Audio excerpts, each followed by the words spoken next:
Salam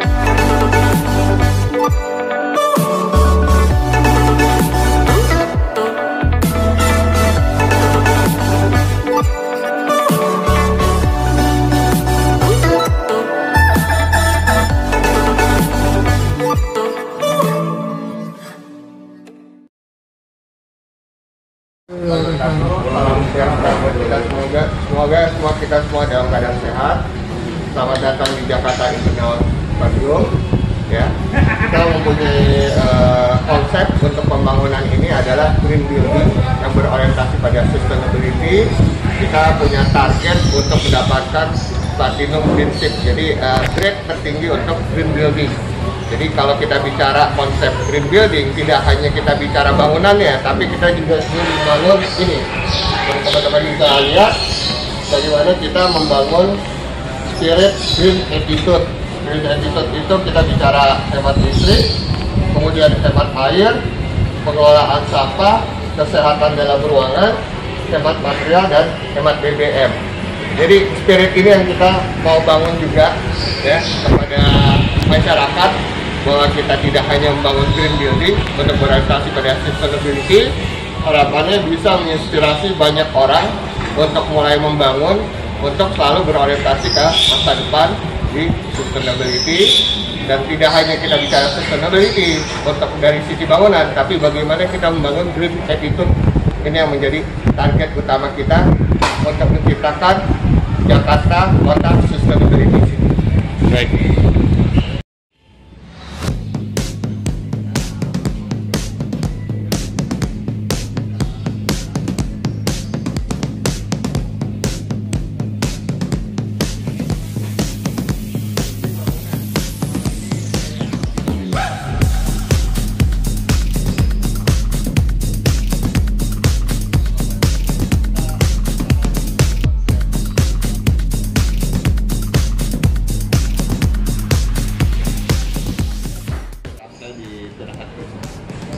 Ada pertanyaan juga ini Pak, berapa lama waktu yang dibutuhkan untuk merangkai atap bis Pak? Jadi keseluruhan.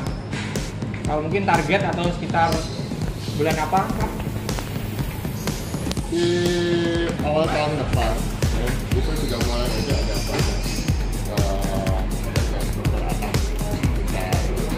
Tapi selesainya berapa lama kita sudah bisa estimasi secara pasti.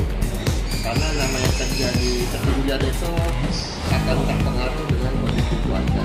Oh iya. Jadi kita mengutamakan keselamatan itu menjadi hal yang paling penting di proyek ini, karena kita bicara keberlangsungan proyek harus berjalan. Baik Pak.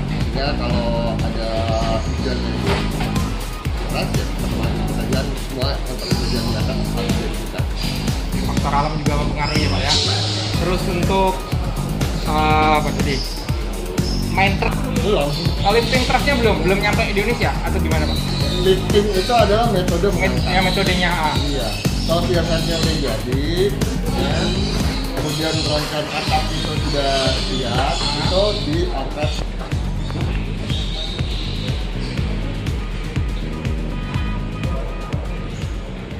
Di sebelah belakang itu ditabur di atas. Jadi kita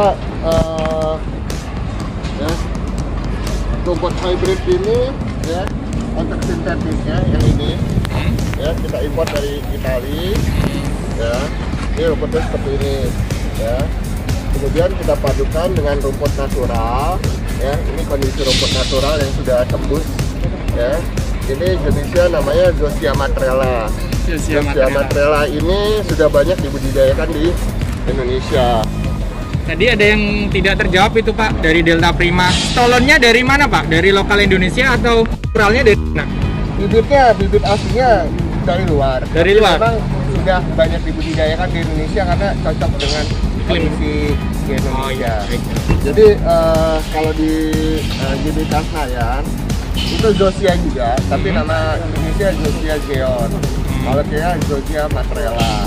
Oh gitu Pak. Nah, kalau di banyak stadion di Indonesia yang besar, mereka menggunakan full natural. Kalau kita kombinasi antara sintetis dengan hybrid, yang nantinya begitu sudah tumbuh merata, itu komposisinya sintetisnya 5%, naturalnya itu menjadi 95%. Ini Pak, keunggulannya ini Pak dari yang rumput biasa Pak sama yang hybrid Pak.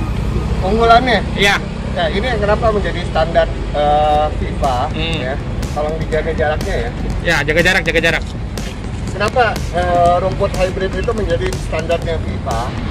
Karena penggunaannya itu bisa mencapai 1000 jam. Jadi rumput hybrid ini bisa digunakan sampai dengan 1000 jam unggulannya. 1000 jam ya. Terus kemudian kalau hanya menggunakan rumput tanah sekitar 300 jam.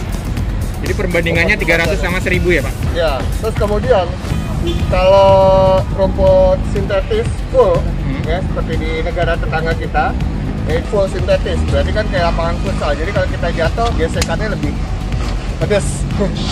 Nah kalau kita udah kombinasi dengan natural, ya benar-benar ya lebih bersahabat lah. Kalau kita jatuh, terpleset itu jauh lebih aman, relatif lebih aman. Kemudian kenapa Zosia Matrela yang kita pilih? Karena kemampuan dia tumbuh itu lebih cepat. Dalam jangka waktu beberapa hari sudah bisa tumbuh dengan baik. Kemudian daya tahan terhadap cuaca ekstrim dia jauh lebih tahan dibandingkan jenis rumput lainnya. Dan salah satu keunggulannya juga dia tahan hama. Oh, tahan hama itu Pak. Itu yang paling penting. Jadi mau kondisi kering, mau kondisi basah, dia jauh lebih tahan. Ini keunggulannya tahan hama ya Pak yang kedua? Iya. Jadi kalau teman-teman lihat, ya, ini rumput, ya metodenya adalah kita tabur dulu benihnya di bawah, ya, kemudian baru kita gelar rumput sintetisnya ini. Jadi bentuknya kayak jaring-jaring kayak net pingpong ya. Nah kalau misalnya udah tumbuh kondisinya teman-teman bisa lihat. Kalau ini asli rumput sintetis ini hijaunya. Rumputnya udah berbeda ya. Yang sintetis kayak udah dipotong ya Pak? Iya. Tuh. Dan itu kira butuh masa 3 bulan.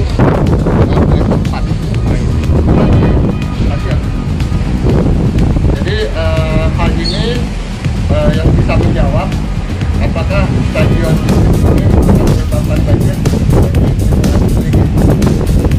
Mungkin jawab. Kenapa? Karena kita mengolah air yang demikian rupa, termasuk air kotor yang keluar dari stadion kita kelola. Ini kita sebutnya namanya konservasi air.